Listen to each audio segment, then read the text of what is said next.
Bismillahirrahmanirrahim. Assalamualaikum warahmatullahi wabarakatuh. Alhamdulillahi wahdah wassalatu wassalamu ala man la nabiyya ba'dah. Asyhadu an la ilaha illallah wahdahu la syarika lah wa asyhadu anna Muhammadan abduhu wa rasuluh sallallahu alaihi wa ala alihi wa ashabihi wa man sara ala nahjihi wa tamassaka bi sunnatihi wa ihtada bi hadihi wa sallama tasliman jazila ma ba'du. Bapak-bapak, ibu-ibu, para orang tua wali murid, azanallahu wa iyyakum jami'an. Pertama, kita bersyukur pada Allah Tabaraka wa Ta'ala yang memberikan kesempatan bagi kita untuk bertatap muka, untuk bertemu. Kemudian ya kita di sini saya menggantikan atau diminta oleh Ustaz Chandra untuk menggantikan beliau, di mana biasanya beliau kerjaan akidah, Pak, ya, Bu.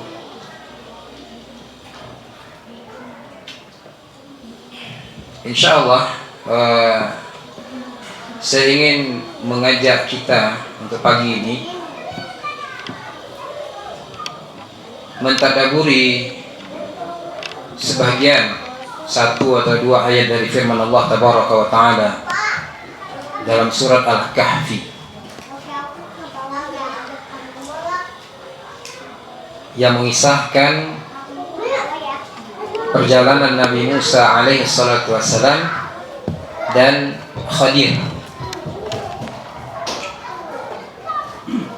di mana ketika Nabi Musa alaihi salatu wassalam ditanya oleh Bani Israel tentang orang yang paling alim di muka bumi ini, disebutkan di dalam riwayatnya bahwasanya Nabi Musa mengatakan bahwasanya aku yang paling alim, aku tidak mengetahui ada orang yang lebih alim.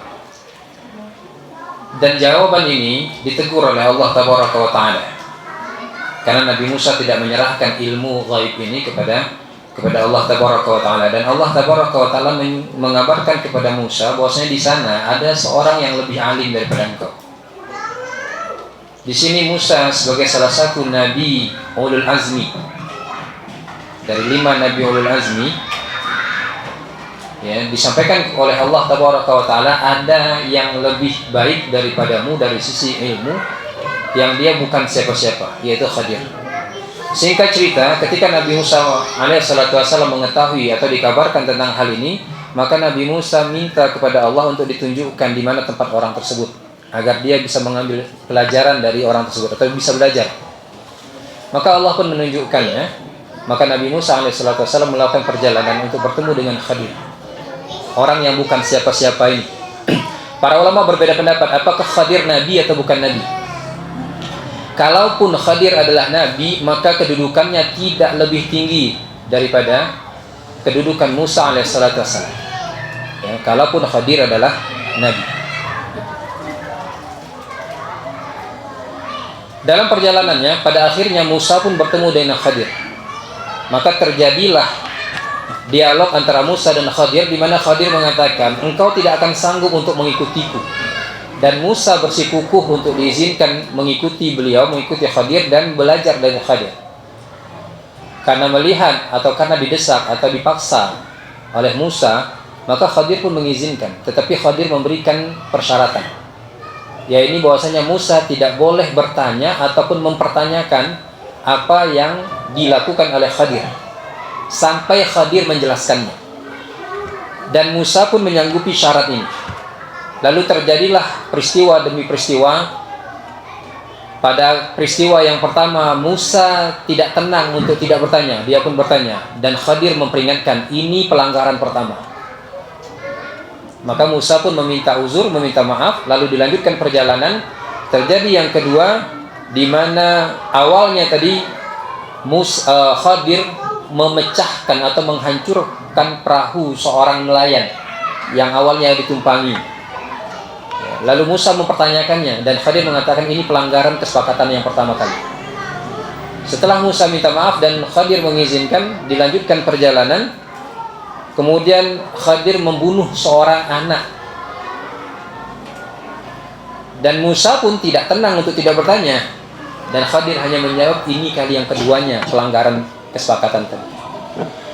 Lalu yang ketiga kalinya, Khadir dan Musa sampai pada satu kampung di mana mereka meminta penduduk kampung tadi untuk menjamu mereka. Dan ini hak tamu. Dan ternyata tidak ada seorang pun dari penduduk kampung tadi yang mau menjamu mereka, ya, menerima mereka sebagai tamu mereka. Tetapi kemudian didapati di kampung tadi ada satu bangunan yang ringkih yang akan roboh, di mana bangunan tadi dimiliki oleh 2 orang anak yatim piatu. Dan tanpa diminta, demikian juga Khadir tidak meminta bayaran, padahal dia berhak untuk itu. Khadir memperbaiki bangunan yang dimiliki oleh anak yatim piatu tadi. Maka hal ini pun aneh bagi Musa. Kali yang pertama mereka ditolong oleh orang untuk naik ke perahu, perahunya dipecahkan. Kali yang kedua, anak yang tidak bersalah dalam pandangan Musa dibunuh oleh Khadir tanpa alasan.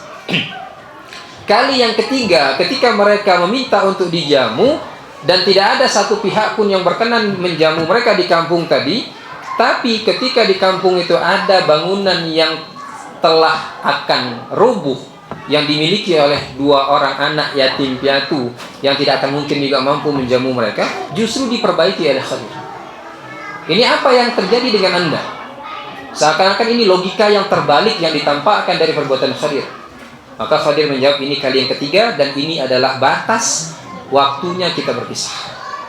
Ya, kata Khadir, ya, Allah Tabaraka wa Ta'ala menceritakan hal ini sampai pada kisah yang ketiga ini. Kata Allah di dalam surat Al-Kahfi, fantalaqa hatta idza ataya ahla qaryatin istat'ama ahlaha fa'abaw. Lalu setelah kasus yang kedua, mereka pun melanjutkan perjalanan sampai mereka tiba di suatu kampung di mana mereka meminta penduduk kampung tadi untuk memberikan mereka makan. Ya.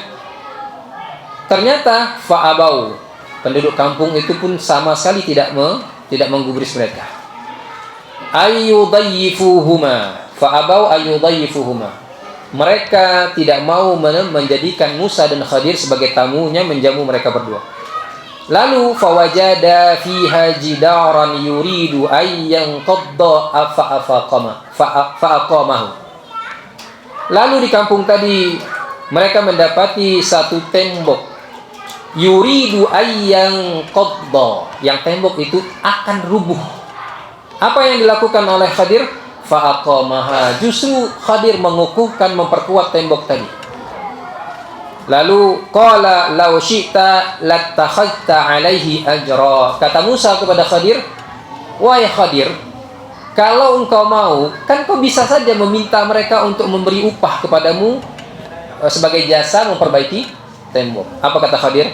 Qala hadza firaqu baini wa bainik. Kata Khadir, inilah masanya kita berpisah karena engkau telah melanggar 3 kali. Melanggar kesepakatan tadi 3 kali. Tetapi Khadir tidak sampai di sana. Khadir mengatakan, sa'unabbi'uka bi ta'wili ma lam tastati' alaihi sabra. Tetapi sebelum kita berpisah, aku akan kabarkan kepadamu, aku akan jelaskan kepadamu takwil, alasan dari perkara-perkara yang malam tasti alaihi sabra, dari perkara-perkara yang membuat engkau tidak mampu bersabar, wahai Musa. Ya, ini 3 perkara yang telah dilakukan tadi. Lalu Khadir pun menjelaskan alasannya satu persatu sampai pada kasus yang ketiga ini. Wa ammal jidaru, adapun tembok yang akan roboh tadi, fakana li ghulamaini yatimaini. Tembok tersebut, bangunan tersebut itu adalah milik 2 anak yatim. Fil Madinah, yang ada di kota tersebut, yang ada di kampung tersebut.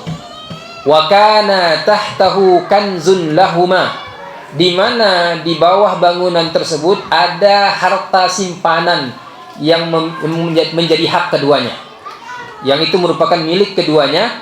Wa kana abuhuma salihah, sementara orang tua mereka ketika mereka hidup adalah orang yang salih. Fa arada rabbuka ayyablugha ashadduhuma wa yastakhrija kanzahuma rahmatan min rabbik. Maka Rabbmu wahai Musa, yakni Allah Tabaraka wa Ta'ala, ingin menyampaikan usia dua anak ini pada usia yang mereka mampu, pada usia ashuddahuma, ya, pada usia dewasa mereka. Dan Allah ingin keduanya nanti pada masanya mengeluarkan harta simpanan tadi, yang tersimpan tadi, yang terpendam tadi, ya, untuk kebutuhan mereka dan seterusnya.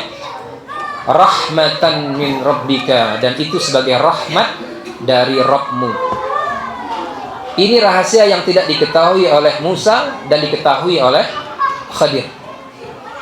Wa ma fa'altuhu an amri, dan aku melakukan ini tidak semata-mata karena aku ingin. Ya, artinya ini ada perintahnya. Dan seterusnya dari dialog ini, dialog antara Musa dan Khadir.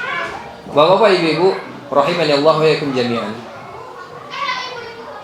Setelah kita membaca 2 atau 3 ayat ini, pada 2 potongan ini saja, pada kejadian yang ketiga, di mana ada satu tembok di satu kampung yang mengabaikan Khadir dan Musa. Tembok itu hendak rubuh, yang dimiliki oleh 2 anak yatim yang juga tidak memiliki apapun. Mereka belum tahu harta terpendam tadi. Oleh Allah diperintahkan kepada Khadir agar dia memperbaiki tembok tersebut. Supaya apa? Supaya harta terpendam tersebut tetap di tempatnya. Tanah atau tembok tadi tidak dikuasai oleh penguasa yang zalim di kampung tersebut. Yang kalau tembok itu roboh, maka aset itu akan diambil alih oleh penguasa mereka yang zalim. Yang kalau aset itu diambil alih, maka harta yang terpendam tadi itu akan juga diambil. Maka 2 anak yatim tadi tidak akan mendapatkan apapun. Maka dengan ilmunya Allah perintahkan kepada Khadir untuk memperbaiki tembok tersebut, sehingga 2 anak yatim tadi tetap bisa bertahan di sana, tidak ada yang mengganggunya. Yang pada masanya nanti, ketika mereka setelah cukup usianya, telah dewasa, mampu mengelola harta itu, Allah akan ilhamkan kepada mereka bagaimana untuk mendapatkan harta yang terpendam tadi, yang itu merupakan peninggalan kedua orang tua mereka. Sebagai apa? Rahmatan min rabbik, kata Khadir. Rahmat Allah, rahmat Rabbmu kepada kedua anaknya. Apa pelajarannya dari kisah ini, dari fragmen ini? Para ulama mengatakan, salihul aba tanfaul abna. Kesalihan kedua orang tua itu bermanfaat bagi anak-anaknya. Ini yang ingin saya ajak kita bersama untuk mentadaburi. Karena kalau kita bicara pada konteks pendidikan, setiap orang tua menginginkan kebaikan bagi anaknya, itu pasti. Sampai-sampai orang tua kita dulu mengatakan, seganas-ganasnya harimau atau singa, dia tidak akan mungkin mencelakakan anaknya. Itu adalah ungkapan yang menggambarkan bagaimanapun orang tua, dia akan menginginkan kebaikan bagi anaknya selalu dan selalu. Hanya pertanyaannya sekarang adalah, kebaikan yang bagaimana yang diinginkan oleh kita sebagai orang tua kepada anak-anak kita? Pertama. Yang kedua, bagaimana untuk sampai pada kebaikan tersebut? Ini selalu menjadi PR para orang tua. Ya, menjadi PR banyak orang tua. Mereka menginginkan kebaikan bagi anaknya, tetapi tidak tahu kebaikan yang bagaimana dan bagaimana mendapatkan atau cara mendapatkan kebaikan tadi. Kemudian yang terjadi berikutnya adalah orang tua senantiasa menekan, memaksa anaknya untuk melakukan ini dan itu dalam rangka agar anaknya tadi, menurut dugaan mereka, sampai pada kebaikan yang mereka duga tadi, yang mereka anggap di awal tadi. Atau karena ketidaktahuannya, maka mereka tidak pernah sampai pada kebaikan tersebut. Karena tidak tahu cara untuk mendapatkannya, maka mereka tidak pernah sampai pada tujuan dari kebaikan yang diinginkan tadi. Tahu kebaikan yang diinginkan atau kebaikan yang semestinya dicapai oleh anak, tetapi tidak tahu cara mencapainya, sehingga mereka pun tidak sampai kepada kebaikan yang dimaksud. Bapak-bapak, ibu-ibu, faidah dari kisah ini tadi, dari apa yang digambarkan, yang diceritakan kembali oleh Allah Tabaraka wa Ta'ala terkait dengan apa yang terjadi antara Musa dan Khadir, paling tidak ini memberikan sedikit gambaran kepada kita seharusnya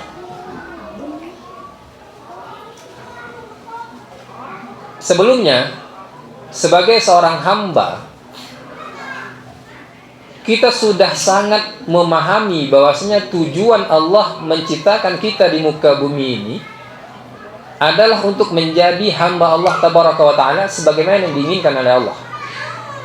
Allah mengatakan wa ma khalaqtul jinna wal insa illa liya'budun. Allah mengatakan wa ma umiru illa liya'budullah mukhlishina lahuddin. Ya.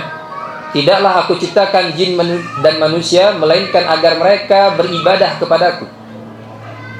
Tidaklah kami perintahkan manusia melainkan agar mereka mengikhlaskan agama kepada Allah tabaraka wa ta'ala, yaitu beribadah kepada Allah dengan penuh tauhid, dengan landasan tauhid.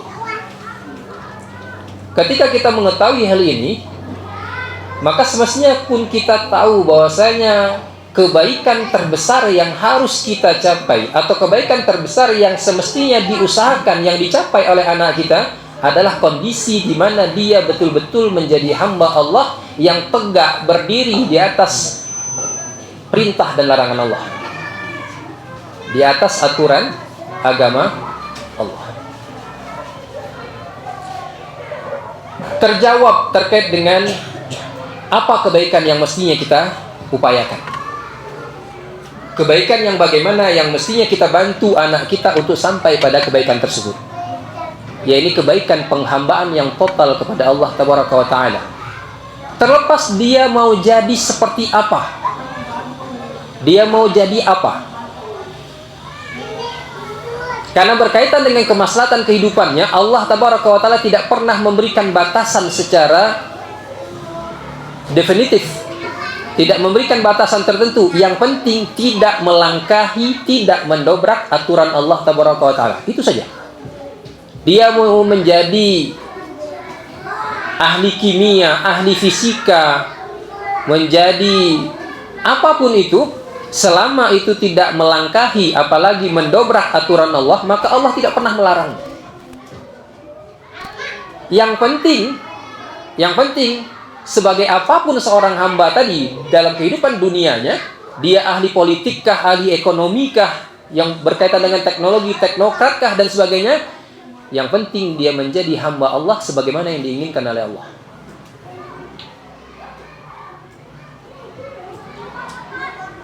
Kalau kondisinya kebalikan, dia menjadi teknokrat ulung, menjadi ilmuwan dunia, dia menjadi ahli ekonomi kelas dunia yang diakui di mana-mana, tetapi dia gagal menjadi hamba Allah, maka nilainya adalah negatif di hadapan Allah tabaraka wa ta'ala. Sama sekali tidak ada nilai. Maka sekali lagi dari sini semestinya kita menyadari dan mendapatkan jawaban dari pertanyaan yang pertama, apa kebaikan yang harusnya kita capai, apa kebaikan yang harusnya anak kita usahakan. Ya, ini terlepas dia menjadi bagaimanapun, yang penting dia tegak di atas aturan agama Allah tabaraka wa ta'ala. Dia menjadi hamba Allah yang betul-betul hanya menghambakan dirinya kepada Allah tabaraka wa ta'ala. Selesai urusan. Baru kita berpindah berikutnya pada pertanyaan kedua, bagaimana caranya untuk sampai ke sana. Maka inilah alasannya saya membawakan, saya mengajak kita untuk mentadaburi ayat ini. Seperti yang dikatakan oleh para ulama tadi terkait dengan ayat ini. Salihul aba yanfa'u atau tanfa'ul abna. Kebaikan, kesalehan orang tua itu akan bermanfaat bagi anak. Maka jawaban dari pertanyaan tadi adalah kita mendidik anak kita sebagaimana kita mendidik diri kita untuk sampai kepada tujuan tadi. Bapak-bapak, ibu-ibu, rahimanallahu wa iyyakum jami'an. Mengapa permasalahan ini saya angkat? Karena seringkali di banyak tempat didapati orang tua yang menginginkan kebaikan bagi anaknya. Mereka memasukkan anaknya ke sekolah-sekolah Islam. Mereka bahkan memasukkan anaknya ke pesantren. Tetapi seakan-akan tanggung jawab pendidikan tadi 100% itu berada di pundak guru-gurunya yang berada di madrasah, yang berada di pesantren, yang berada di sekolah. Ketika anaknya berada di rumahnya, seakan-akan mereka tidak memiliki tanggung jawab sebagaimana tanggung jawab guru-gurunya di sekolah. Yang terjadi pada anak-anak yang seperti ini bagaimana? Di sekolah, dia hanya menjalani program pendidikan, program kurikulum sekolah yang mungkin dia capai, mungkin juga tidak dia capai. Ketika dia di rumah, apapun yang dia dapatkan di sekolah tadi beresultansi menjadi nol kembali. Hilang. Atau bahkan ketika di sekolah pun dia tidak mencapai tujuan atau goal dari program sekolahnya tadi. Kenapa? Karena ketika dia pulang ke rumah, dia datang ke sekolah pagi hari, dia mengikuti program tadi, untuk sampai pada tujuan dari program tersebut, anak ini menghafal Al-Quran misalnya, anak ini mengerti bagaimana salat, tetapi ketika dia di rumah, dia jauh dari Al-Quran, dia jauh dari salat,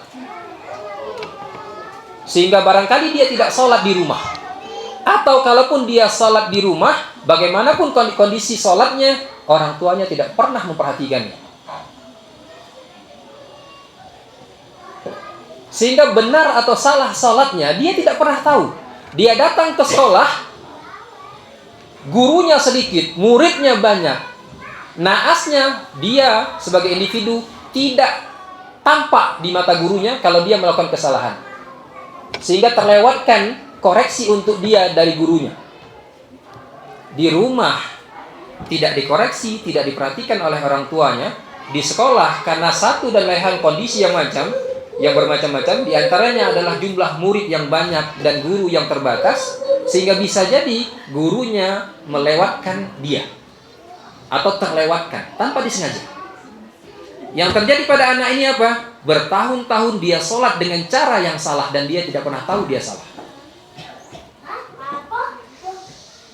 Dia pulang ke rumah, dia tidak melihat orang tuanya membaca Al-Quran, dia tidak pernah diajak untuk duduk bersama membaca Al-Quran di rumahnya.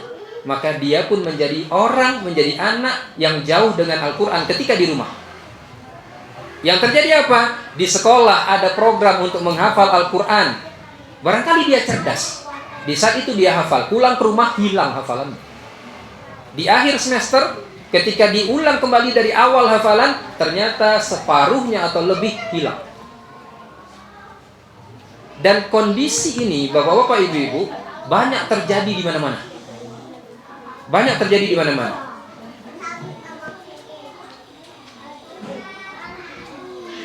Makanya di dalam diskusi-diskusi tentang pendidikan, saya selalu mengatakan pada kasus anak-anak yang bermasalah,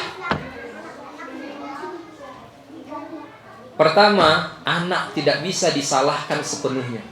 Yang kedua, kesalahan terbesarnya justru terletak pada orang tuanya. Kedua, sekolahnya. Jadi yang pertama dulu itu orang tuanya. Kenapa? Karena waktu anak itu lebih banyak dengan orang tuanya. Nah, kesalahan orang tua tadi faktornya karena apa? Satu, dia tidak tahu bagaimana dia mendidik anaknya, atau dia tidak mau tahu bagaimana dia mendidik anaknya. Ada orang tua yang pengen anaknya baik. Saya pengen anak saya hidup dengan Al-Quran. Saya pengen anak saya menjaga ibadah-ibadahnya, minimal yang wajib-wajibnya. Saya pengen anak saya sholat dengan cara yang benar, tidak seperti sebagian teman-temannya, atau bahkan sebagian yang lain orang tua yang sholatnya entah apalah keadaannya. Saya ingin ini, saya ingin itu, dan sebagainya. Tetapi si saya tidak tahu bagaimana cara mengajarkannya. Saya ingin anak saya benar baca Al-Qurannya. Saya ingin anak saya hafal Al-Quran, tapi saya tidak mampu membaca Al-Quran dengan benar. Bahkan saya pun tidak hafal Al-Quran. Saya ingin anak saya benar sholatnya, bahkan saya pun tidak tahu bagaimana cara sholat yang benar. Selama ini saya sholat melihat orang lain sholat, mereka ruku, saya ruku, mereka sujud, saya sujud. Dah, sebatas itu saja. Ini kasus pertama. Dia tahu apa yang dia inginkan terhadap anaknya, tetapi dia tidak tahu bagaimananya. Kasus yang kedua yang lebih tragis, dia tidak tahu apa yang dia inginkan, dan dia tidak mau tahu bagaimana untuk mendapatkan apa yang seharusnya tadi yang dia tahu.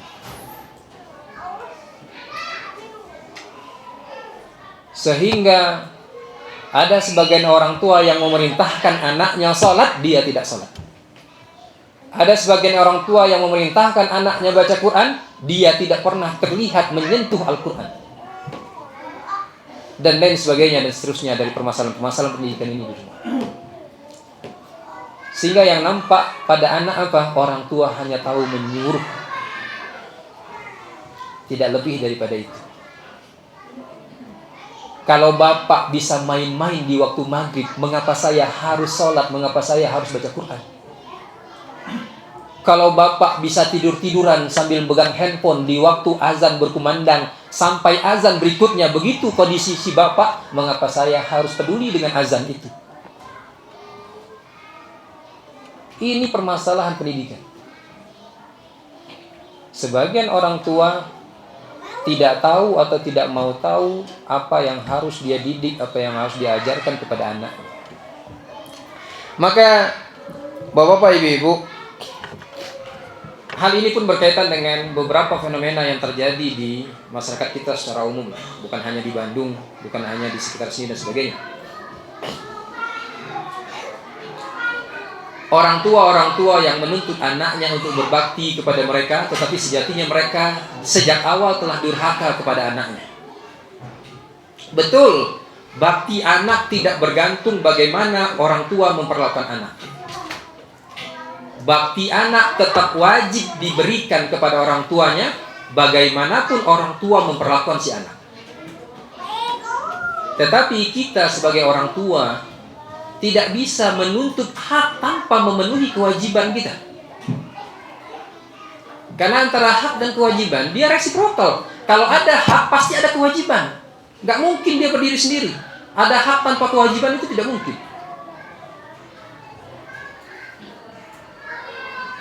Dan syariat pun telah menuntut hal ini. Bapak-bapak, ibu-ibu, rahimani Allah wa iyyakum jami'an. Di dalam Al-Quran kita sering dan hafal wa wassaynal insana biwalidayhi ihsana, dan kami telah wasiatkan kepada manusia terkait kedua orang tuanya agar dia bersikap ihsan. Kita hafal ketika seorang sahabat bertanya kepada Nabi SAW, "Ya Rasulullah, man ahaqqu an abarru?" Ya Rasulullah, manusia yang mana yang paling berhak agar aku berlaku bir kepadanya, berbakti kepadanya? Rasulullah menjawab, ummuka, thumma man ummuka, thumma man ummuka, thumma man abuk. Hafal kita. Tetapi sebahagian orang tua melalaikan firman Allah yang lain, di mana Allah tabaraka wa ta'ala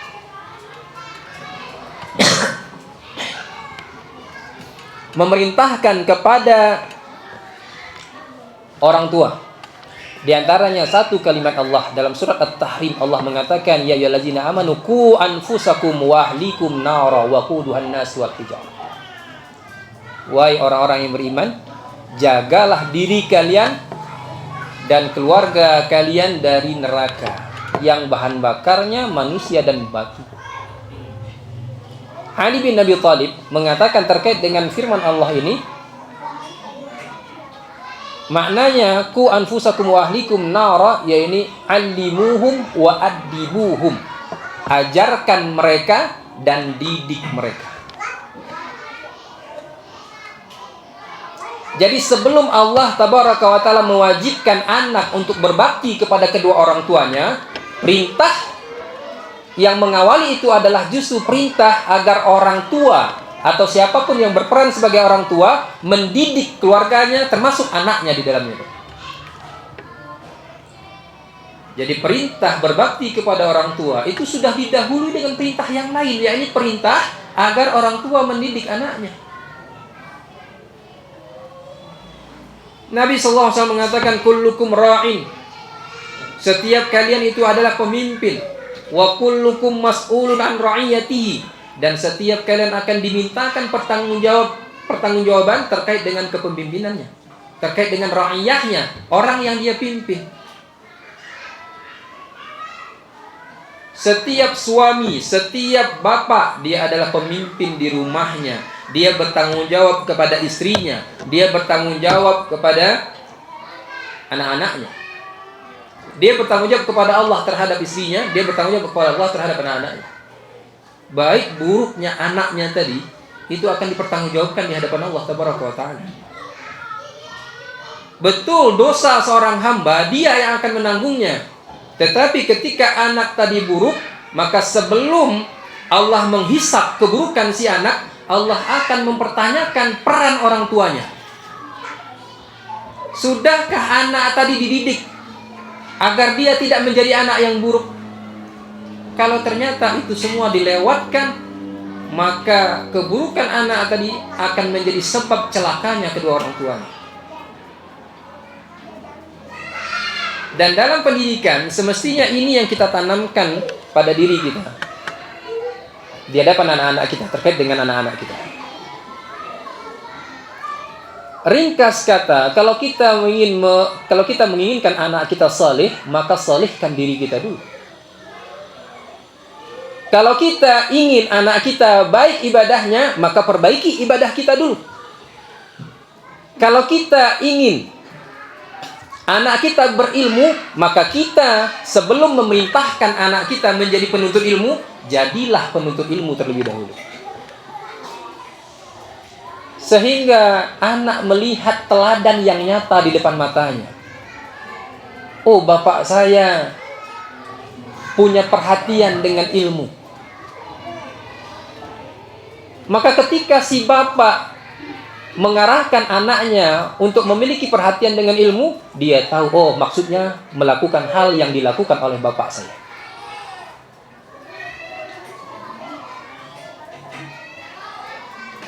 PR besar seperti yang saya katakan tadi. Ketika anak tadi disekolahkan di sekolah Islam, katakanlah gitu, apakah itu SDIT dan sebagainya. Beberapa waktu yang lalu, masih segar, 2-3 minggu yang lalu. Sebetulnya ini kejadian hampir setiap hari bisa dilihat. Cuma kejadian saya menegur langsung kepada individu tertentu itu kemarin, 2-3 minggu yang lalu. Jadi ketika salat zuhur di sekolah, qadarullah si anak berdiri di samping saya. Yang terjadi adalah ketika dia salat, dia memutar badannya ke kiri dan kanan. Umumnya ke arah temannya. Dan berputarnya dengan dadanya. Jadi bukan hanya dia toleh-toleh, tidak. Jadi ketika dia sholat, tangannya bersedekap, badannya berputar. Dan itu mengganggu saya terus terang. Selesai sholat, saya tanyakan, kelas berapa? Kelas 2. Berarti kelas 2 paling tidak umurnya 8 tahun atau dekat 8 tahun. Dan itu usia tamyiz. Usia yang dimana Rasulullah memerintahkan orang tua untuk mengajarkan anaknya sholat. Muru auladakum bis sholah wahum abna sab'a sinin. Perintahkan anak kalian sholat. Kalimatnya muru, perintahkan. Jadi bukan diajak, tapi diperintahkan. Perintahkan anak kalian sholat di saat mereka berusia 7 tahun. Wadribu alaiha wahum abna sab'a sinin. Dan pukul mereka dengan pukulan ta'dib, bukan pukulan ta'qib. Jadi bukan pukulan untuk menghukum, apalagi mengazab. Pukulan ta'dib, pukulan mendidik. Kalau mereka meninggalkan sholat di saat mereka berusia 10 tahun. Bapak-bapak, ibu-ibu, saya ingatkan kembali, syarat wajibnya sholat itu adalah balik. Artinya, orang yang belum balik, dia tidak wajib sholat. Anak yang belum balik tidak wajib sholat. Kapan balik itu? Paling cepat atau sekurang-kurangnya paling lambat 15 tahun. Dan bisa jadi dia balik sebelum 15 tahun, sebelum dia berusia 15 tahun. Apalagi perempuan. Bisa jadi perempuan balik pada usia 9 tahun. Itu sekurang-kurangnya 15 tahun balik itu. Khususnya untuk laki-laki. Sementara Nabi memerintahkan orang tua untuk mengajarkan anaknya salat itu di usia 7 tahun. Jauh sebelum balik. 7 tahun ke 15 itu jauh. Dan kalau anak membangkang tetap tidak mau salat setelah diperintahkan, orang tua diizinkan untuk memukul. Bahkan ini wajib untuk memukulnya dengan pukulan ta'dib tadi. Ketika mereka berusia 10 tahun. Masih ada spare 5 tahun. Bukan ketika dia 15 tahun. Makanya ketika saya menyaksikan anak tadi, dia kelas 2 SD, berdiri di samping saya, sholat dalam keadaan demikian, yang jelas itu bukan sholat. Jangankan dia mau baca Al-Fatihah atau yang lainnya, Allah alam. Dia berputar-putar saya, setiap kali dia berputar. Maka saya tanyakan kelas berapa? Kelas 2. Berarti mendekati 8 tahun atau bahkan sudah 8 tahun. Karena sekarang kan 7 tahun kelas 1 itu. Atau kurang dari 7 tahun. Maka apa yang saya lakukan? Saya perintahkan dia untuk mengulang sholatnya, sholat yang benar. Saya jelaskan tadi berpaling ke sana kan? Iya. Maka itu membatalkan sholat. Sekarang ulangi sholatnya, sholat yang benar. Akhirnya dia pun sholat yang betul dan bagus. Bisa dia lakukan sholat tanpa dia berpaling, tanpa main-main, bisa. Walaupun sujudnya kurang sempurna, ketika dia sujud saya sambil tegur, majukan lagi kepalanya dan sebagainya. Kemudian setelah dia mengulang sholat zuhurnya tadi, dia lanjut sholat sunnah dan bisa baik. Bagaimana kalau guru tidak paham dengan hal ini, orang tua juga tidak paham dengan hal ini, maka bertahun-tahun begitulah cara sholat anak tadi. Kapan dia tahu kalau sholat itu tidak boleh memalingkan dada ini dari kiblat? Kapan dia tahu kalau sholat itu wajib membaca Al-Fatihah? Kapan dia tahu kalau sholat itu wajib tumakninah? Oh, nanti juga dia bakal belajar. Kalau orang tua mengucapkan kalimat ini, kalau guru mengucapkan kalimat ini, maka mereka adalah guru dan orang tua yang tidak bertanggung jawab.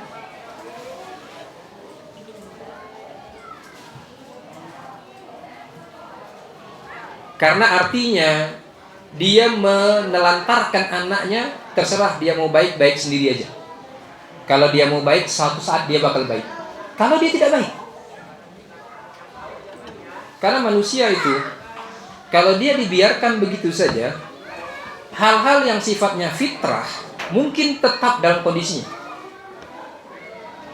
Tetapi hal-hal yang butuh dididik, butuh dilatih, butuh diajarkan, dia tetap dalam keadaan dia bodoh. Kalau dia dibiarkan begitu saja, harus ada proses pembelajaran, harus ada proses pendidikan di sana. Tidak boleh dia ditelantarkan, dia dibiarkan begitu saja. Siapa yang bertanggung jawab di sini? Pertama orang tua, kedua guru-guru mereka.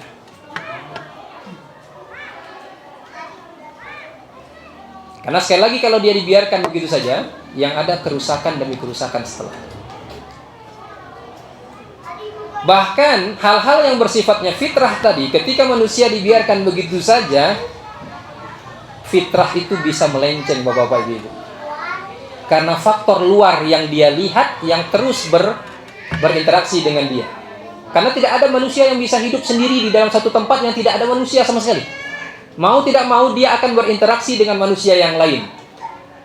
Ketika dia tidak dididik, ketika dia tidak diajarkan hal-hal yang semestinya dia diajarkan, yang semestinya dididik kepadanya, maka lingkungannya akan mempengaruhi keadaannya. Kalau lingkungannya buruk, bagaimana?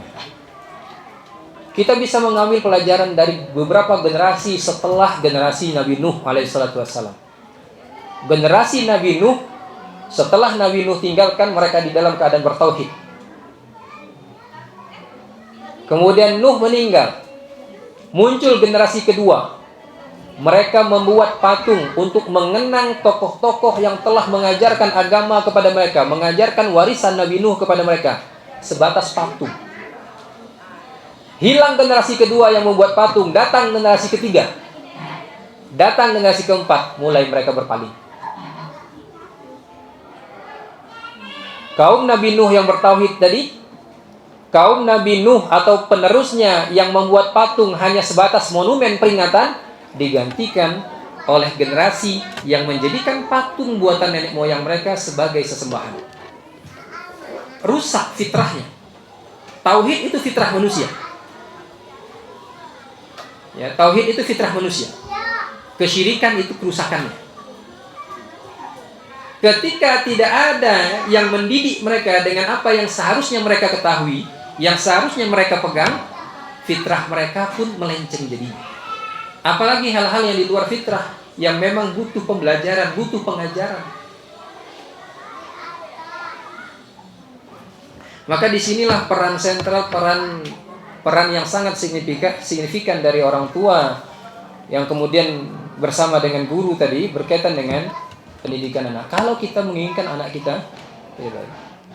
Bapak, Ibu, sekali lagi sebagai penutup, ketika kita menginginkan kebaikan bagi anak kita, maka kita harus mendidik diri kita untuk menjadi baik juga.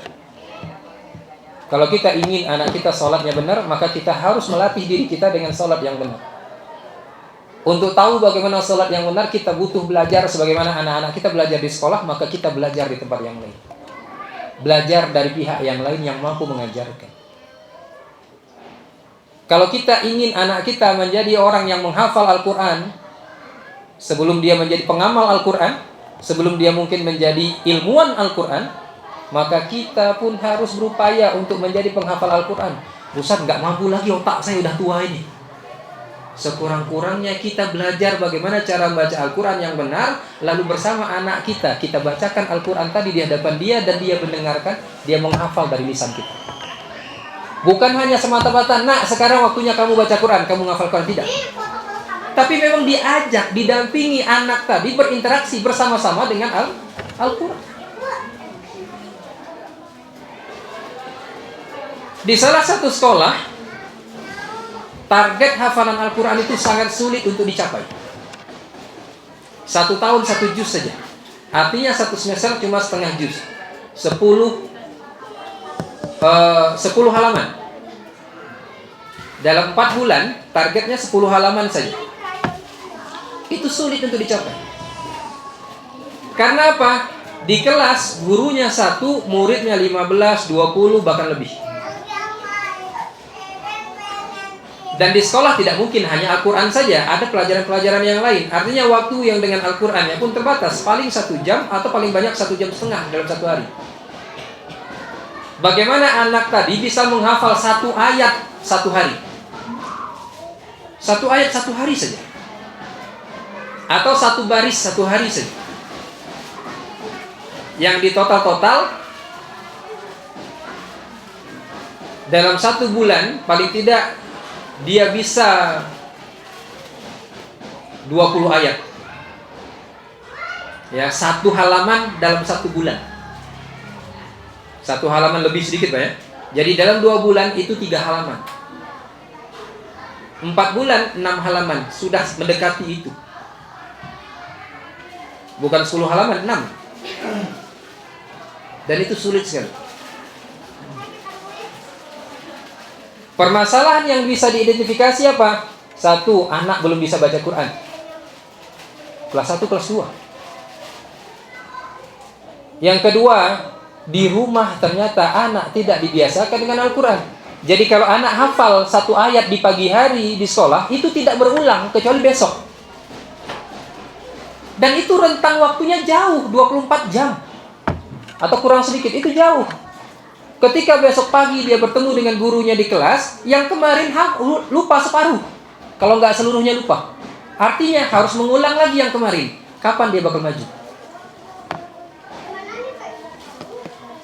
Permasalahan yang lain apa? Sekolah atau guru tidak tahu caranya bagaimana membantu anak supaya bisa hafal. Jadi celakanya lipat 3 kan sudah. Anak nggak bisa baca Quran, dan ini normal bagi anak-anak. Guru tidak tahu cara membantu anak untuk bisa menghafal Al-Quran tadi. Karena sama, udah tahu anaknya nggak bisa baca Quran, disuruh anaknya baca sendiri. Macam mana dia mau ngapal? Baca aja dia nggak bisa. Ketika dia bisa baca pun, pulang ke rumah, orang tuanya tidak memuraqabah, tidak memperhatikannya dengan apa tadi yang di sekolahnya, sehingga tidak diulang hafalan tadi. Ketika dia memiliki hafalan beberapa halaman, di rumahnya tidak pernah diulang. Yang beberapa halaman tadi tersisa separuh atau bahkan hilang seluruhnya.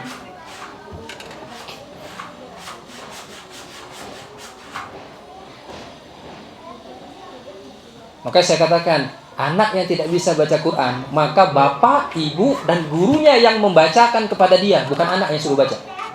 Orang nggak bisa baca, suruh baca itu gimana logikanya coba? Orang yang nggak bisa baca kalimat Arab, kecuali Al-Quran yang sudah ada barisnya, disuruh baca kan bingung. Itu sama aja kita menyuruh ikan untuk terbang, kan aneh. Macam mana caranya ikan bisa terbang? Atau kita nyuruh ya kucing atau apapun itu untuk berenang menyelam ke dalam laut. Macam mana caranya? Yang ada beberapa meter udah mati lemas duluan. Nah, kalau pada kasus anak tadi 1-2 kali, setelah itu dia nggak mau lagi. Udahlah, malas, saya capek, susah. Tetapi setelah dibuat, memang gurunya yang mentalkinkan. Satu hari itu 1 ayat dikejar untuk hafal. 1 ayat itu kadang 2 baris. Ada ayat yang panjang bahkan 3 baris. Dan ternyata bisa. Selesai masalah anak tadi untuk menghafal 1 hari 1 ayat. Permasalahan berikutnya adalah bagaimana anak ini mengulang hafalan dia sebelum-sebelumnya di rumah. Karena anak ini menghafal misalnya di juz 28, juz 30-nya hilang, buyar.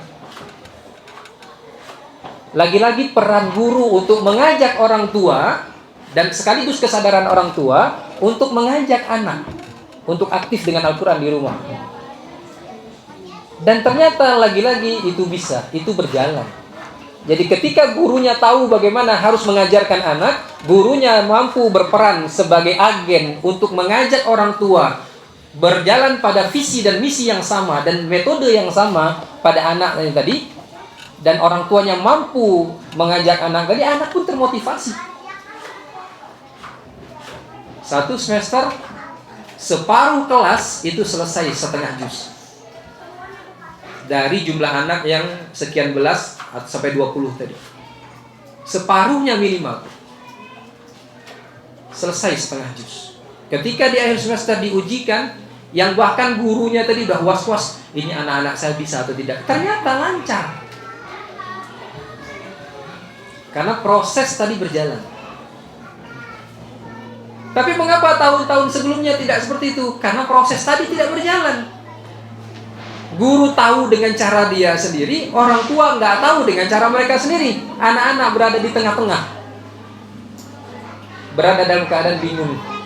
Jadi yang terkorbankan adalah anak-anak.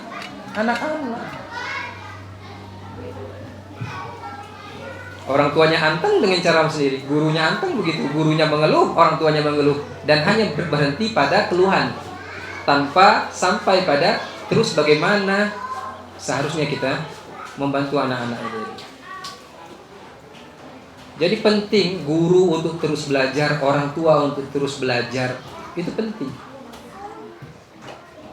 Ketika anak kita udah punya kesadaran di rumah, dia tahu waktu maghrib, selesai sholat maghrib dia baca Quran.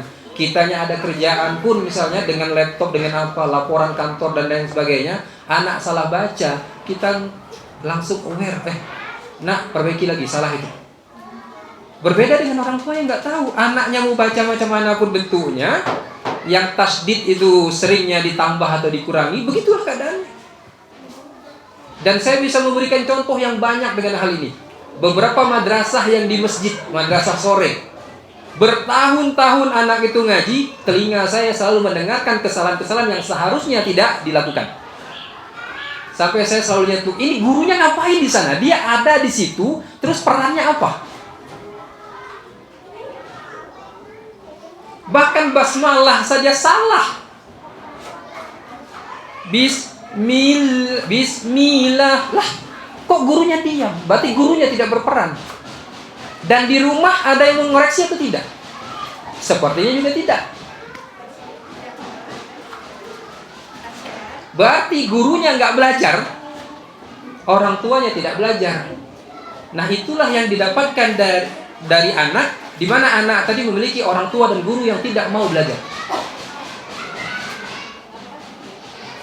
Belum lagi kalau kita lihat sholatnya, kan melihat orang itu baik atau tidak kan gampang kan, lihat sholatnya sebagainya kan. Ketika yang lain sholat, dia main-main dan sebagainya. Hal yang lain, sebagian orang mengatakan, mengapa di waktu sholat Jumat kita dapati anak-anak ramai di masjid, berbeda dengan waktu sholat yang lain?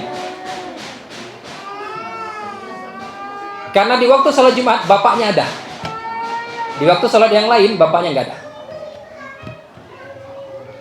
Maksudnya apa? Itu adalah gambaran bagaimana contoh atau teladan dari orang tua itu sangat mempengaruhi anak. Kita tidak bisa meminta anak kita untuk memperhatikan waktu sholat, untuk kalau bisa sholatnya di masjid, sementara kita di rumah atau kita nggak peduli dengan hal itu. Khususnya bapak dalam hal ini. Mau tidak mau, apa yang harus kita lakukan adalah, nak, yuk kita ke masjid. Nak, yuk kita sholat. Terjadi kondisi-kondisi tertentu misalnya, anak belum sholat di waktu yang sudah lewat beberapa waktu dari azan, dari waktu awal sholat. Paling tidak, nak, sekarang sudah waktu sholat duluan. Bapak masih ada kerja begini dan sebagainya.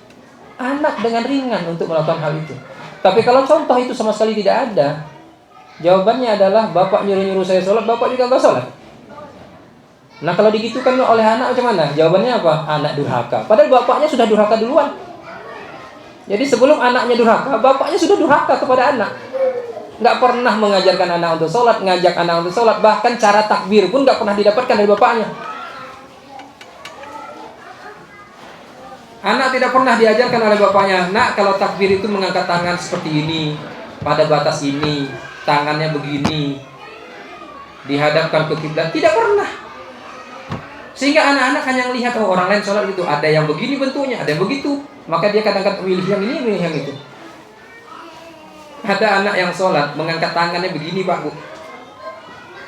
Begini dia mengangkat tangan. Ini belajar dari mana? Dari ruku ke iktidal berdiri, atau dari sujud ke berdiri. Begini aja. Apa ini? Ada yang begini. Apa ini? Dari mana didapat? Kenapa? Gurunya tidak mengajarkannya, bapaknya tidak mengajarnya. Bahkan bisa jadi bapaknya tidak mencontohkan bagaimana sholat. Anaknya tidak pernah melihat bapaknya sholat. Entah bapaknya sholat di tempat lain misalnya, atau memang sama sekali bapaknya nggak sholat. Jadi itulah hasil yang bakal kita dapatkan kalau kita gagal menjadi bapak, gagal menjadi guru. Gagal dalam artian gagal memberikan teladan. Kita hanya menjadi ayah atau menjadi guru yang bisa nunjuk tanpa menjadi penuntun. Kita hanya menjadi ayah, menjadi guru yang bisa memerintah tanpa memberikan contoh. Nah, sholat, pertanyaan sederhana kan, sholat itu bagaimana? Justru itu yang lebih prinsip, itu yang lebih dibutuhkan oleh anak-anak ketimbang sebatas kalimat nak sholat. Siapa di antara kita yang tahu cara sholat tanpa pernah belajar? Nggak ada. Tahu sholat itu wajib juga setelah belajar. Setelah ada yang menyampaikan sholat itu wajib, sholat itu begini, baru tahu, oh itu sholat. Makanya orang yang baru masuk Islam, yang asli kafir masuk Islam, banyak kan yang tidak tahu sholat sama sekali kan? Oh sholat itu wajib ya? Iya. Kenapa? Karena memang tidak ada yang mengajarkan sebelum-sebelumnya. Terus sholat itu bagaimana? Begini cara sholat. Gambaran orang-orang kafir asli yang kemudian masuk Islam, yang tidak tahu cara sholat, tidak tahu apa yang harus dilakukan ketika sholat sebagainya, itu adalah gambaran murni orang-orang yang memang kosong dari pengetahuan tentang sholat. Maka ketimbang kalimat nak kamu sholat sekarang, yang lebih dibutuhkan anak adalah bagaimana cara sholat itu sendiri. Nak kamu baca Quran, yang lebih dibutuhkan oleh anak adalah bagaimana cara membaca Al-Quran. Dan kiaskan kepada hal-hal yang lain yang memang harusnya kita didik kepada anak kita. Bacakan Al-Quran itu kepada dia, suruh dia mengulanginya, koreksi apa yang salah. Oh Ustaz, saya nggak tahu tajwid, berarti bapak harus belajar, ibu harus belajar, itu aja. Ustaz, kami sibuk kerja. Sibuk kerja alasannya berarti banyak duit kan? Undang orang yang bisa ngajar ke rumah buat belajar baca Quran. Oh kami ada waktu, cari waktu yang ada kajian tahsin, kajian tajwid di masjid dekat rumah. Selesai masalah. Pertanyaannya adalah mau atau tidak. Kalau jawabannya mau, insya Allah anak pun akan ngikut. Itu tadi yang dikatakan para ulama, kesalehan bapak, kesalehan orang tua itu akan bermanfaat kepada anak. Barangkali itu untuk pertemuan kita kali ini, sebagai ya upaya kita bersama untuk memperbaiki generasi setelah kita. Terlebih apa-apa yang menjadi tanggung jawab kita, ini anak dan orang-orang yang berada di rumah kita, yang berada di bawah tanggung jawab kita, sebagai pertanggungjawaban kita, sebagai bekal kita untuk mempertanggungjawabkannya di hadapan Allah Subhanahu wa taala. Terlebih dan terkurangnya saya mohon maaf. Billahi taufiq wal hidayah. Subhanakallahumma wa bihamdika asyhadu an la ilaha illa anta astaghfiruka wa atubu ilaik. Akhiru da'wana alhamdulillahi rabbil alamin. Assalamualaikum warahmatullahi wabarakatuh.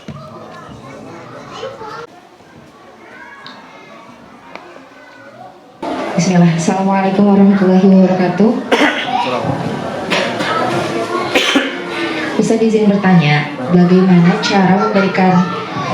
bagaimana kami sebagai guru memberikan treatment kepada siswa yang memang senantiasa membutuhkan banyak perhatian terkait pendidikan akhlak dan adabnya, karena kalau di sekolah seringkali kami nasihati tapi kesalahan tersebut seringkali berulang. Ketika mencoba mendiskusikan dengan orang tuanya juga sudah sepertinya bingung untuk bagaimana memberikan treatmentnya di rumah gitu, Ustaz. Bagaimana peran guru di sini? Kalau boleh tahu kesalahannya seperti apa? Seperti sering bismillah saya mengajari kelas bawah, Ustaz. Jadi mungkin pergaulan di rumahnya unkontrol karena beliau jadi orang tuanya senantiasa kurang memberikan kontrol ketika anak bermain. Jadi di sekolah itu sering bicaranya kasar, terus juga sudah Ustaz, mengetahui hal-hal yang bersifatnya dewasa gitu, Ustaz.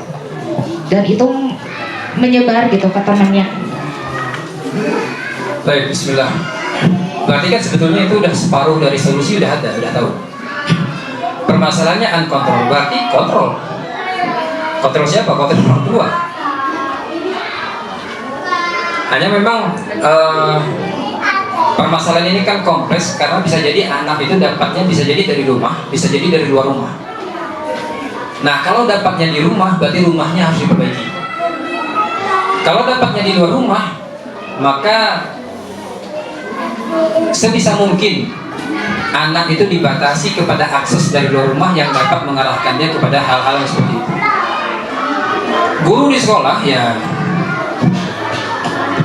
dalam hal ini perannya lebih terbatas, karena jelas dia mendapatkan itu di luar sekolah kan. Tetapi walaupun begitu, kontrol yang mungkin, apapun kontrol yang mungkin dilakukan atau dibuat di sekolah selama berada di lingkungan sekolah, itu harus betul-betul dijalankan.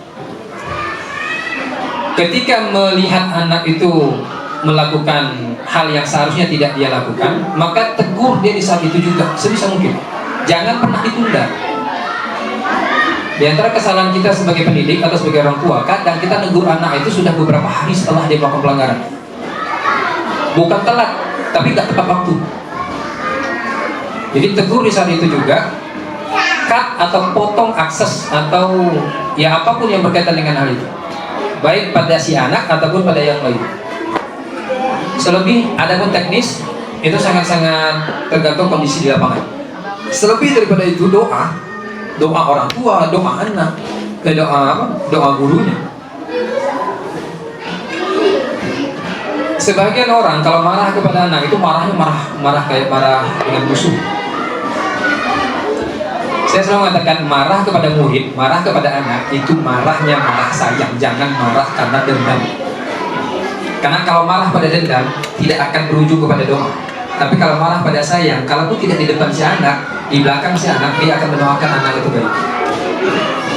Karena kan yang diinginkan dari marah tadi supaya ada perbaikan kan, kebaikan anak. Maka dia akan doakan anaknya untuk lebih baik. Dia akan doakan muridnya untuk baik. Nah, terkait dengan yang orang tua tadi, kadang kalau kita qadarullah mendapatkan lingkungan yang buruk untuk pendidikan anak, butuh pindah ya pindah. Tapi saya kerja di sini. Kalau saya pindah berarti saya harus tinggalkan kerja ini. Ya pilih aja lah, pilih kerja, pilih anak gitu. Kalau memungkinkan, mau kerja di sini gajinya besar, kerja di sana dapat aja tapi gajinya lebih kecil. Dia pilih gaji besar atau anak itu. Jadi kalau memang mengharuskan untuk pindah, ya qadarullah kita dapat lingkungan yang jelek, karena kita nggak mungkin mengontrol anak orang. Yang kita bisa kontrol kan diri kita dan anak kita. Anak orang nggak mungkin kita kontrol. Yang ada juga anak orang buat salah kita tegur, tetap kita tegur. Harusnya itu dijalankan. Tapi bagaimana setelahnya kan itu di luar kendali kita. Tapi kalau anak kita misalnya, anak kita buat salah, satu kita tegur, kesalahannya berkaitan dengan apa? Handphone. Biasanya handphone itu kan, handphonenya kita sita.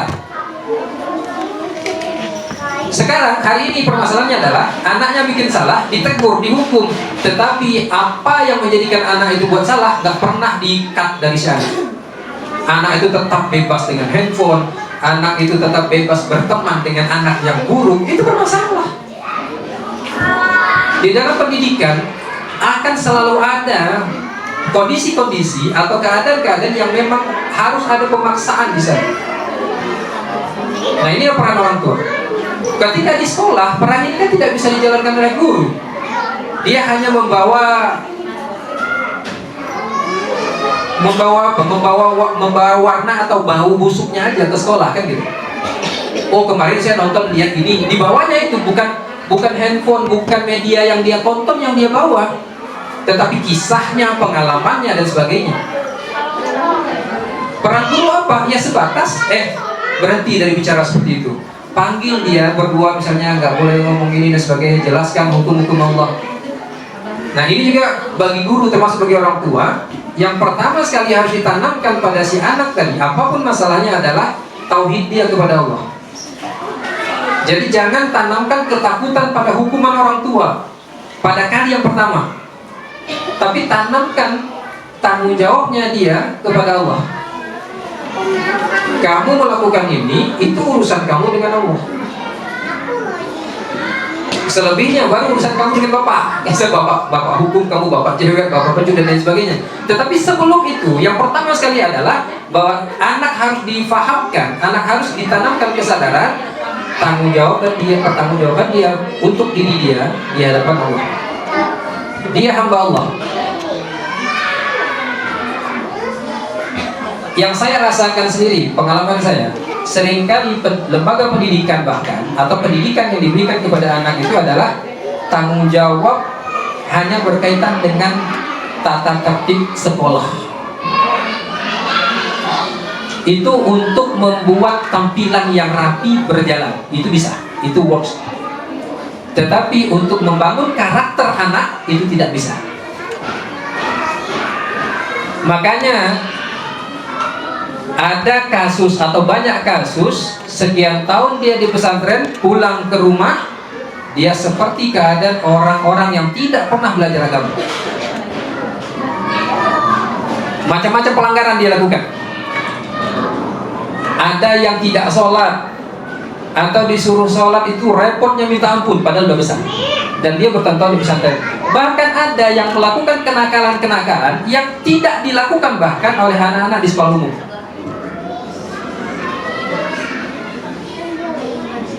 Ketika kenakalan tadi diceritakan kepada sebagian anak-anak di sekolah umum, mereka pun kaget. Loh, kok bisa? Kagetnya dua.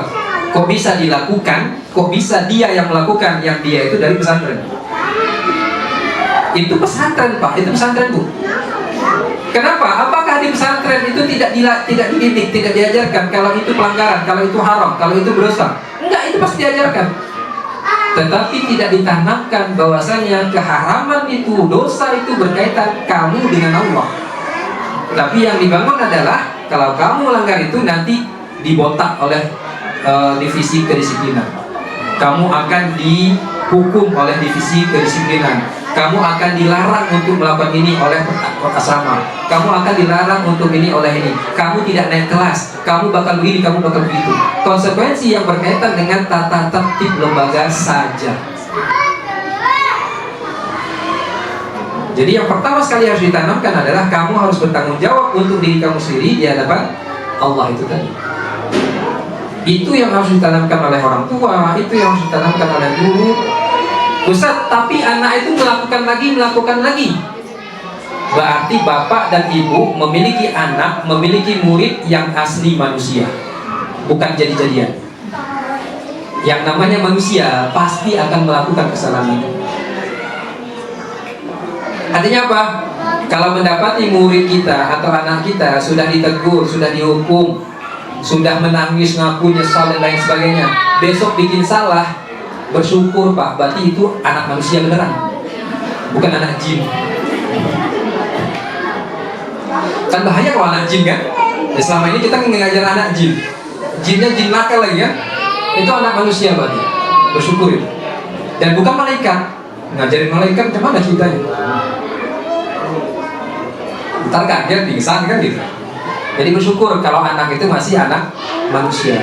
Karena Nabi mengatakan manusia itu khoto'un, khoto' itu sifat mubalaghah. Artinya bukan semata-mata khoti, bukan semata-mata salah, tapi salahnya itu berulang dan banyak. Jadi kalau manusia itu tidak khoto'un, berarti dia bukan manusia itu. Ada pihak yang bukan khoto'un, itu bukan manusia. Selama dia banyak melakukan kesalahan, selama dia berulang melakukan kesalahan, berarti dia manusia. Itu satu sisi yang kita ambil positifnya. Artinya apa? Konsekuensinya apa? Kalau itu manusia, masih ada potensi untuk diperbaiki. Karena kalau itu ternyata iblis, maaf gitu ya, yang potensi untuk memperbaiki iblis kemana? Sudah ada perjanjian dengan Allah, dia bangkang terus kok. Allah yang dibangkangi, apalagi kita. Allah aja terang-terangan kan, aku akan membangkang dan aku akan sesatkan umat hamba-hambamu kan. Allah aja berani ditantang, apalagi kita kan. Selama dia bukan iblis, dia masih manusia. Positifnya adalah ada potensi untuk diperbaiki. Yang penting upayanya tidak berhenti dan cari jalan yang paling baik. Dan itu mungkin berubah-ubah. Di antaranya hal-hal yang saya sebutkan di awal, putus akses dia kepada hal-hal yang menyebabkan dia seperti itu. So bisa mungkin kalau yang menyebabkan dia rusak itu adalah handphone, putus akses dia dari handphone. Kalau yang menyebabkan TV, buang TV itu dari rumah. Saya berkali-kali menghukum anak saya tidak boleh main handphone, padahal handphone yang dimain itu handphone istri saya, bukan handphone saya. Anak-anak saya satu pun tidak ada yang berani megang handphone saya. Tapi selalu dia merengeknya kepada rumahnya. Kadang-kadang tantrum lah, sampai pada level tantrum atau apa. Kalau sudah berlebihan, saya yang ikut, saya yang terlibat di situ, saya nggak boleh sama sekali. Mereka mau nangis-nangis pun nggak bisa, udah selesai. Jadi istri saya kadang pada akhirnya udah, ya abah nggak boleh, udah nggak bisa lagi hadapin gitu kan, dilarang begini itu, terus saja mendesak. Ya pada akhirnya apa modalnya? Abah yang larang, selesai. Nanti beberapa waktu dia sudah tenang lagi, mah boleh nggak nonton anu? Dia nontonnya alhamdulillah nggak yang aneh-aneh. Ya paling beberapa animasi seperti bangsa-bangsa model Doraemon, tapi bukan Doraemon, apalah gitu. Kadang apa ada Nusarara yang model kayak gitu. Kadang Hafiz Indonesia itu dia minta-minta yang seperti itu. Tapi terkadang over, bagi saya over. Dia asik dengan hal yang seperti itu. Hal-hal yang lain di dunia nyata, waktu dia untuk belajar, waktu dia untuk baca Quran, itu kadang diabaikan. Nah itu mulai hukumannya berjalan. Hukumannya seperti apa? Handphone diambil, dah selesai. Udah nggak boleh lagi beli handphone. 3 hari nggak boleh beli handphone. Nah mau apa? Yang biasanya ada waktu setengah jam yang dia boleh, sekarang 3 hari saya nggak boleh main handphone. Besoknya berulang lagi nggak? Berulang pasti, karena anak saya anak manusia, bukan yang lain. Ya. Berulang, ya kita ulang lagi prosesnya. Sambil ditanamkan, kan yang dilarang bukan handphonenya, tapi apa? Berlebihannya. Yang dilarang itu bukan jalan-jalannya, tapi kadar yang berlebihan, jalan-jalan di tempat yang tidak perlu sebagainya, atau berjalan-jalan di waktu yang orang tuanya nggak bisa jalan-jalan. Jadi itu yang ditanamkan pada anak tadi. Jadi dia tahu, oh saya itu tidak dilarang begini, saya boleh, tetapi dengan kadar yang seperti ini. Pelan-pelan yang diharapkan adalah rasa tanggung jawab pada dirinya sendiri. Karena kerjanya bukan hanya nonton kan. Dia punya kewajiban untuk mengerjakan PR-nya, dia punya kewajiban untuk baca Quran, dia punya kewajiban untuk murojaah hafalan Quran dan lain sebagainya. Dan semua itu harus berjalan pada tempatnya masing-masing. Setiap maghrib saya tidak boleh anak saya megang handphone sama sekali. Quran. Apapun yang terjadi, kecuali dalam keadaan dia nggak bisa ngapa-ngapain, alias dia tidur. Kecapean banget, tidur dia duluan. Sebelum maghrib dia udah tidur. Karena udah biar. Atau selesai maghrib itu kelihatan capek banget, dia langsung tidur. Kadang sholat isya pun agak malam, saya biarkan aja. Yang penting adalah dia tahu kewajiban dia tahu bertanggung jawab untuk diri dia. Berulang, ulangi lagi, berulang, ulangi lagi, dan begitu seterusnya. Satu yang saya khawatirkan sebetulnya, itu kekhawatiran saya untuk diri saya sendiri. Dan ini satu hal yang saya sangat-sangat minta pada Allah untuk tidak terjadi. Saya bosan mengajari anak. Dan itu mungkin dialami oleh banyak guru, banyak orang tua. Kamu ini sudah saya tegur, sudah saya nasihati, begitu lagi. Barangkali mengeluh manusiawi, tapi jangan sampai bosan, jangan sampai berhenti. Saya selalu terpikir untuk berhenti, untuk cuek. Saya astagfirullahaladzim gitu. Karena nggak bisa. Berulang itu pasti. Namanya juga manusia. Jadi barangkali seperti itu. Ada pun teknis yang lebih detail, lihat kondisi aja lah. Barangkali gitu ya Bu. Syukur Ustaz, jazakallahu khairan.